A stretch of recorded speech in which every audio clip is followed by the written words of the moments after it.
आइए कुछ देर उस महान परमेश्वर की उपस्थिति में चलते हैं जिन्होंने अपने स्वरूप अपनी समानता में हमें बनाया है, अपनी आशीषों बरकतों से हमें नवाजा है, दिन भर हमें लेके चले हैं और बहुत सारी योजनाएं हमारे लिए बना के रखी हैं उन्होंने। बहुत जल्दी हमें लेने आने वाले हैं, तो हमारे लिए भी जरूरी हो जाता है कि हम उनका धन्यवाद दें, उनको याद करें, क्योंकि वो निरंतर हमारी देखभाल करते रहते हैं।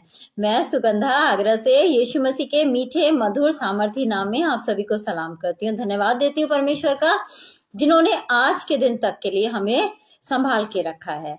आइए, इससे पहले कि हम वचन में जाएंगे, कुछ देर अपने आंखों को बंद करेंगे, सरों को झुकाएंगे और उस परमेश्वर की उपस्थिति को अपने बीच में मांग लेंगे और बोलेंगे परमेश्वर से, चाहेंगे कि वो आज खुद रूबरू होके हमसे बात करें और अपनी योजनाएं हम पर प्रकट करें। आइए प्रार्थना में अपने सरों को झुकाएंगे।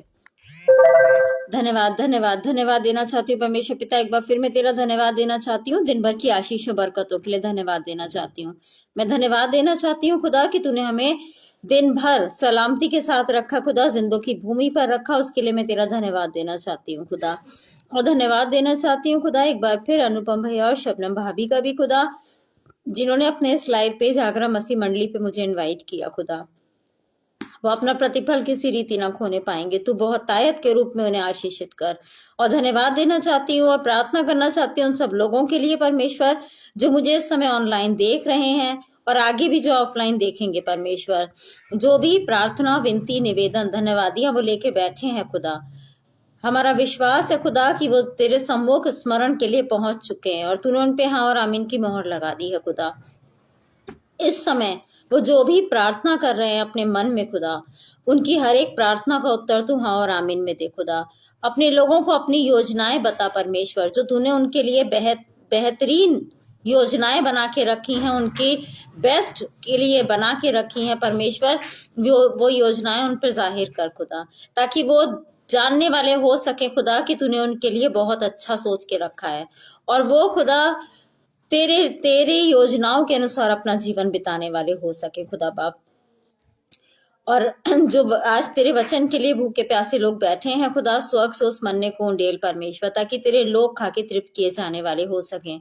मेरी जुबान का, मेरे होठों का अभिषेक करना परमेश्वर, ताकि बोलने वाली मैं नहीं वरन बोलने वाला तू हो परमेश्वर। और जो भी खुदा आज वचन में एक बीज की मानिंद बोऊंगी परमेश्वर, हमारा विश्वास है कि वो 100 गुना फल लाने वाला हो सकेगा खुदा। नेटवर्क की हर प्रॉब्लम को, गड़बड़ी पैदा करने वाली हर स्पिरिट को तेरे नाम से हम बांध देते हैं। तेरी उपस्थिति को अपने बीच में हम मांग लेते हैं इसी विश्वास के साथ कि तेरी उपस्थिति हमारे बीच में है। इस प्रार्थना को अपने उद्धार करता प्रभु यीशु मसीह के नाम में होके मांगते हैं, आमीन। प्रेज द लॉर्ड भाई गंगाराम। आइए हम लोग वचन में चलेंगे और उसके लिए हम निकाल लेंगे नीति वचन, उसका 22वां अध्याय और उसकी 6ठी आयत। लड़के को उसी मार्ग की शिक्षा दे जिसमें उसको चलना चाहिए, और वे बुढ़ापे में भी उससे ना हटेगा। आज हम माँ बाप की सबसे बड़ी प्रॉब्लम क्या है? बच्चे हमारी नहीं सुन रहे हैं। बहुत सारी जगहों पे हमने देखा है माता पिता को वृद्धाश्रम में छोड़ देते हैं जिस समय वो किसी काम के नहीं रहते हैं। जब तक वो काम के हैं, लेके चल रहे हैं, सब कुछ कर रहे हैं, तब तक माता पिता हैं, जमीन जायदाद वाले हैं, सब कुछ है। और जिस समय वो किसी काम के नहीं होते, डिपेंड हो जाते हैं बच्चों पे, तो बच्चे क्या करते हैं? वृद्धाश्रम में छोड़ देते हैं, उनकी कोई वैल्यू नहीं रहती है।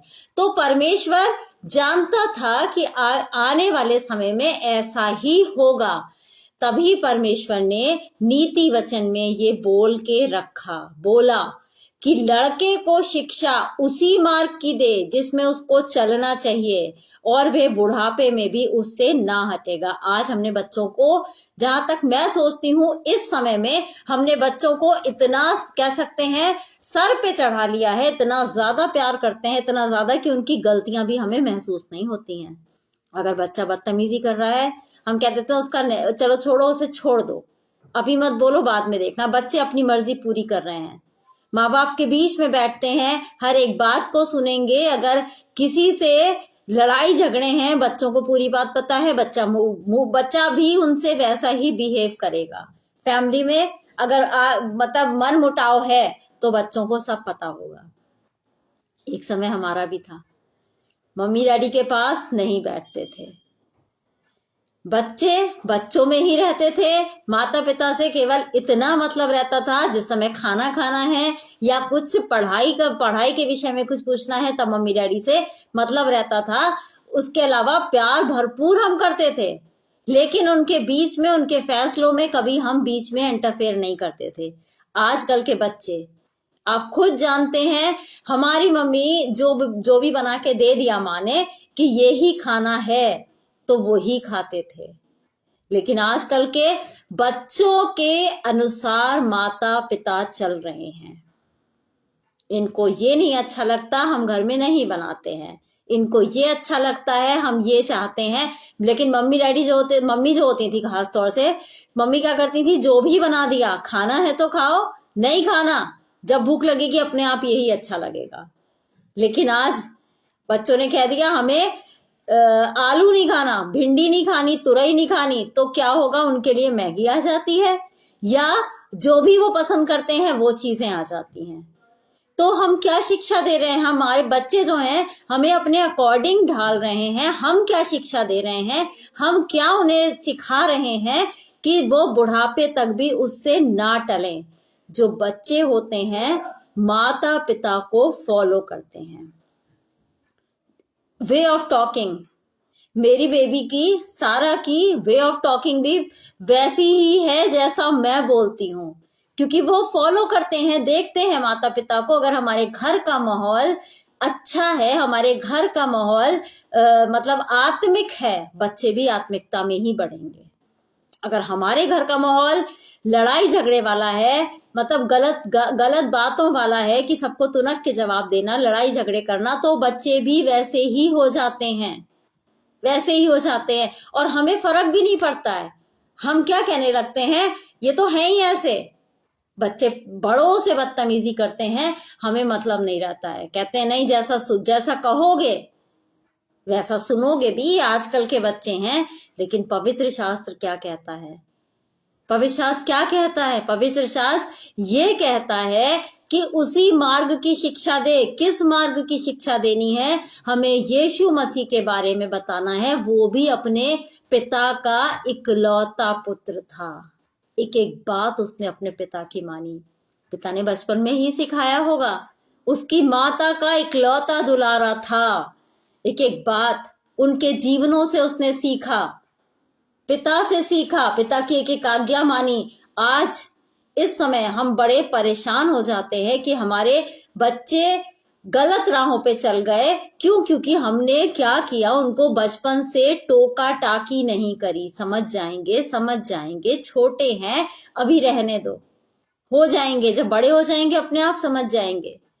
लेकिन नहीं, परमेश्वर का वचन ये कहता है, नीति वचन उसका 13 अध्याय और उसकी 24 आयत, परमेश्वर का वचन ये कहता है, जो बेटे पर छड़ी नहीं चलाता वे उसका बैरी है, परंतु जो उससे प्रेम रखता है वे यत्न से उसको शिक्षा देता है।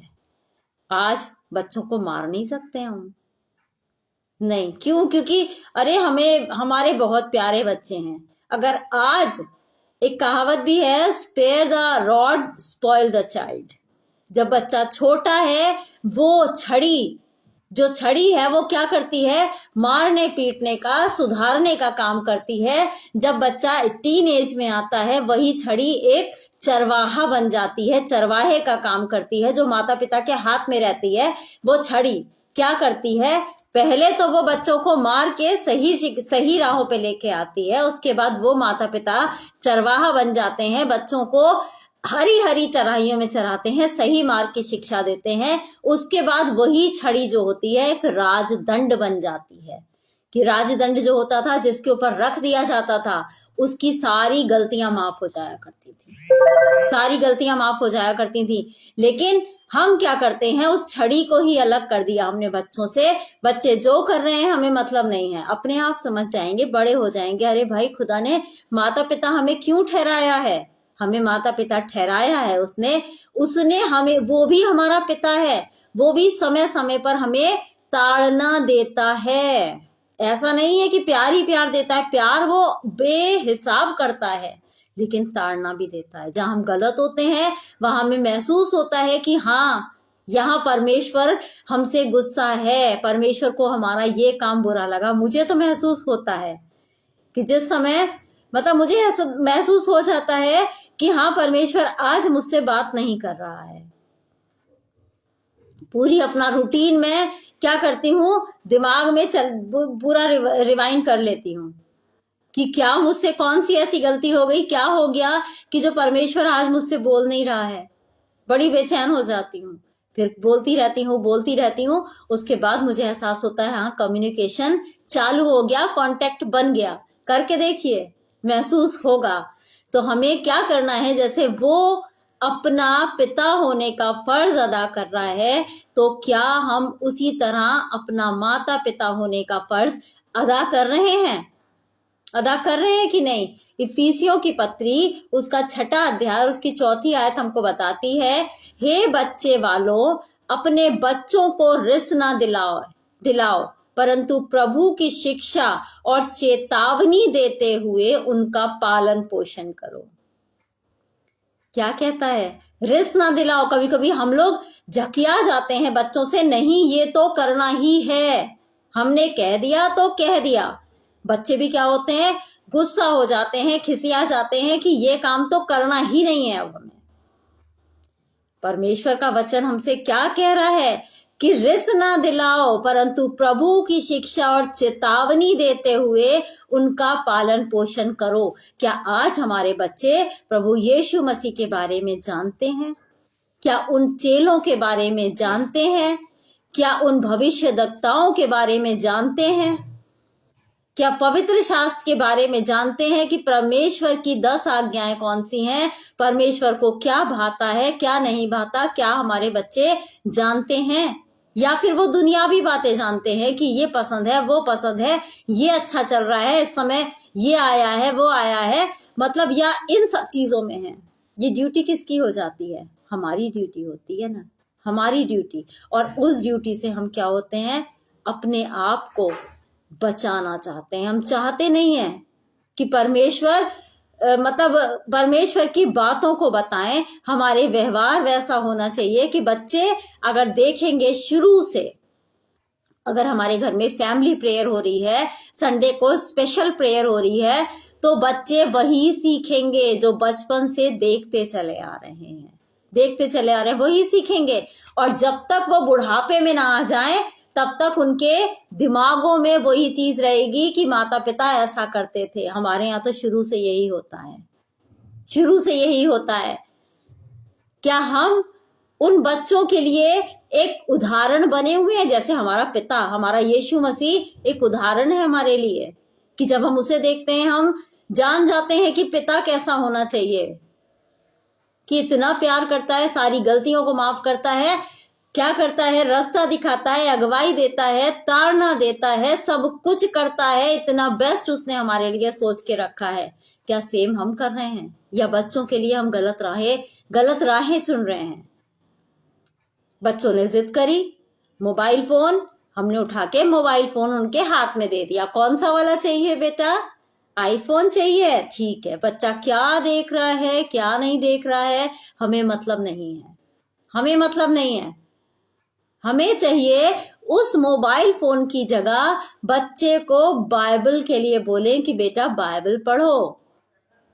मोबाइल कुछ नहीं करेगा, मोबाइल में भी अगर देखना है तो बाइबल से रिलेटेड बातों को देखो। क्या अपने बच्चों को हमने बर्थडे पे 15th बर्थडे हो रहा है, 20th बर्थडे है, हम उठा के बेस्ट चीज देते हैं, ये आईफोन ले लो तुम, ये लैपटॉप ले लो, ये गेम ले लो, ये ले लो। क्या हमने उनके लिए ही रखा है, ये इंजील तुम्हारे लिए है, ये बाइबल तुम्हारे लिए है। आज से ये बाइबल, ये पवित्र शास्त्र तुम्हारे जीवन में उतरना चाहिए। और अगर इस तरह हम अपने बच्चों को शिक्षा देंगे, इस तरह हम अपने बच्चों की परवरिश करेंगे, तो गारंटेड 100% कह सकती हूँ कि वो एक इकलौता जो बच्चा हमने तैयार किया है, वो 100 हजार आत्माओं को बचाने वाला हो सकेगा। और परमेश्वर के स्वर्गदूत पूरे टाइम उसके आगे अगल बगल आजू बाजू रहेंगे कि कोई प्रॉब्लम उसको नहीं होने पाएगी। परमेश्वर उसको अपनी महिमा के लिए और भी यूज करेगा। हमें चाहिए अपने बच्चों पे ध्यान दें, अपने बच्चों पे ध्यान दें, तभी परमेश्वर का वचन हमसे ये कहता है उसी मार्ग की शिक्षा देना जिस पे उसको चलना चाहिए, वो बुढ़ापे तक भी नहीं हटेगा। इतना हम उसमें वो चीजों को डाल देंगे, इतना डाल देंगे, इतना डाल देंगे कि वो चाहे भी तो वो उसके अंदर से वो चीजें नहीं निकल सकती। जैसे हमें बच्चों के लिए चाहिए, खुद भी हमें खुद चाहिए कि जैसे पहले हम वो करें उसके बाद वही हमारा बच्चा करेगा। अब वो गांधी जी वाली कहानी है ना, गांधी जी थे, एक माँ आई गांधी जी के पास और कहने लगी कि गांधी जी आप मेरा बच्चा चीनी खाता है और वो चीनी को छोड़ नहीं रहा है। तो गांधी जी ने कहा मैंने ये पढ़ा है। गांधी जी ने कहा कि तुम कल आना, नहीं कल नहीं, दूसरे 2-3 दिन के बाद आना। तो माँ ने कहा ठीक है। 2-3 दिन के बाद आई तो गांधी जी ने उससे कहा बच्चे से कि बेटा चीनी मत खाया करो, गलत होती है। बस खत्म। माँ कहने लगी अरे आपने ये तो आप उस दिन भी कह सकते थे, आप कह देते बच्चा, इतनी बात कहनी थी मुझे, 2-3 दिन तक आपने इंतजार करवाया। मैं तो सोच रही थी आप समझाएंगे, उसके गलत मतलब बताएंगे कि क्या क्या नुकसान होते हैं, क्या होता है क्या नहीं होता, आप ये सब समझाएंगे। आपने तो इतनी सी बात कह दी। तो वो क्या बोलते हैं, वो कहते हैं 3 दिन पहले मैं भी चीनी खाता था। तो अगर हम बच्चों से कह रहे हैं कि उठ के बेटा सुबह सबसे पहला काम है कि तुम बाइबल पढ़ोगे, तो क्या हमने वो बाइबल पढ़ी? हम बच्चों से कह रहे हैं कि तुम रात में सोने से पहले प्रार्थना करोगे, तो क्या हमने प्रार्थना करी? नहीं। हमें चाहिए कि पहले हम खुद उस राहों पे चलें, उस रास्ते पे चलें, तब हम अपने बच्चों से कह सकते हैं देखो जैसे मैं करती हूं, जैसे पापा करते हैं, वैसे ही तुम भी उठ के सुबह बाइबल पढ़ा करो। सारा दिन का जब तुम्हारा दिन खत्म हो जाए धन्यवाद दो, जैसे मैं देती हूँ, जैसे पापा देते हैं, वैसे ही तुम भी परमेश्वर को धन्यवाद दो। हम लोग भी तो करते हैं। तो बच्चा करेगा। पहले हमें अपने रास्ते सुधारने हैं, तब हम शिक्षा दे सकते हैं। बच्चे तो साफ कह देंगे कि आप खुद तो करते नहीं हो, आप हमसे कैसे कह सकते हो। हमें पहले अपने आप को सुधारना है, तब हम बच्चे को उसी मार्ग पर जिस पे हम चलेंगे, उस मार्ग पे तो हम ले जा सकते हैं। जो रास्ता ही हमने नहीं देखा है, हम बच्चे को कैसे उस रास्ते पे चला सकते हैं? नहीं चला सकते ना। तो हमें पहले अपने आप को सुधारना है, उसके बाद हमें उस राह पे बच्चे को चलाना है। तब वो बुढ़ापे तक भी उस राह से नहीं हटेगा। और हमारी परवरिश, जो जिम्मेदारी परमेश्वर ने हमें दी है, उसको हम अच्छे से निभाने वाले हो सकेंगे। हमें अपने बच्चों को रिस्क नहीं दिलाना है, गुस्सा नहीं दिलाना है, बल्कि बाइबल के अकॉर्डिंग, बाइबल की बातें बताते हुए, परमेश्वर की बातें बताते हुए, यीशु मसीह की बातें बताते हुए उनका पालन पोषण करना है। बताना है उन्हें कि कुछ भी गलत करोगे तो मम्मा पापा नहीं देखेंगे, लेकिन कोई है जो तुम्हें 24 घंटे देखता है। और वो कौन है? खुदा देखता है। बच्चे को ये बात उन्हें बतानी है, तो बच्चे डरेंगे कुछ भी गलत करते हुए कि हम यहां से तो छिप के कर लेंगे जो भी कुछ गलतियां करेंगे, लेकिन कोई है जो हमें 24 घंटे देख रहा है, जो देखता है हमारे बात करने को, हमारे चाल चलन को, हमारी हर एक चीज को देखता है। तो हमें क्या करना है? हमें बच्चों को शिक्षा उसी मार्ग की देनी है जिस पर उसको चलना चाहिए, तब वह बुढ़ापे तक भी उससे ना हटेगा। और परमेश्वर की शिक्षा और चेतावनी देते हुए हमें उनका पालन पोषण करना चाहिए। और जो परमेश्वर से, जो बच्चों से प्रेम रखता है, वो उसको शिक्षा भी यत्न की ही देगा, यत्न से देगा कि हमारा बच्चा बिगड़ ना जाए। इन्हीं एनकरेजिंग वर्ड्स के साथ मैं सेशन को समाप्त करना चाहूंगी।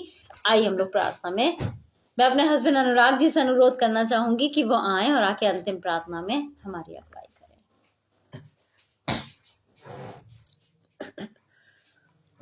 आइए हम लोग सब प्रार्थना में चलते हैं।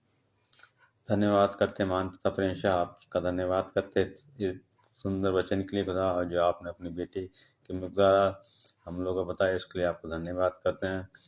और वचन के द्वारा जो हमें को शिक्षा मिली वो ये है कि पहले हमें उस राह पे चलना है, तब हम बच्चों को उस राह पे चला सकते हैं। क्योंकि जब हम ही नहीं चलेंगे तो बच्चों को क्या बताएंगे। बहुत सुंदर वचन था, इसके लिए सुगंधई का धन्यवाद करते हैं। हम धन्यवाद करते हैं भाई अनुपम डेविड जी, शबनम भाभी का, कि उनका ये पेज आगरा मसीह मंडली जिस पे खुदा हम हफ्ते में 2 बार आते हैं, उनका धन्यवाद करते हैं कि वो हमको मौका देते हैं कि हम उनके पेज पे बोल लें, और हम लोग बोलते हैं। उनका हम धन्यवाद करते हैं, उनके परिवार का, उनके बच्चों को खुदा सब आपके हाथ में रखते हैं खुदा। और खुदा जो भी खुदा उनकी कमी घटी खुदा हम नहीं जानते खुदा आप, लेकिन आप जानते। आप हम दुआ करते हैं खुदा आप उनकी जो भी कमी घटी, जो भी क्या खाली खुदा आप उसको पूरा कर दीजिए। और खुदा उनके किसी चीज़ की कमी घटी ना हमें पाए खुदा। हम दुआ करते खुदा इस वचन के लिए खुदा, ये वचन जब भी सुना जाए खुदा इस वचन पे हमेशा आपकी आशीष बनी रहे खुदा। आपका धन्यवाद करते कि आपने हम लोग भी अपनी सेवा के लिए चुना, उसके लिए आपका धन्यवाद करते। उस दुआ को आपके बेटे हमारे उद्धार करते प्रभु यीशु मसीह के नाम में मांगते आमीन। सबको जय मसीह की, प्रेज द लॉर्ड, हालेलुया।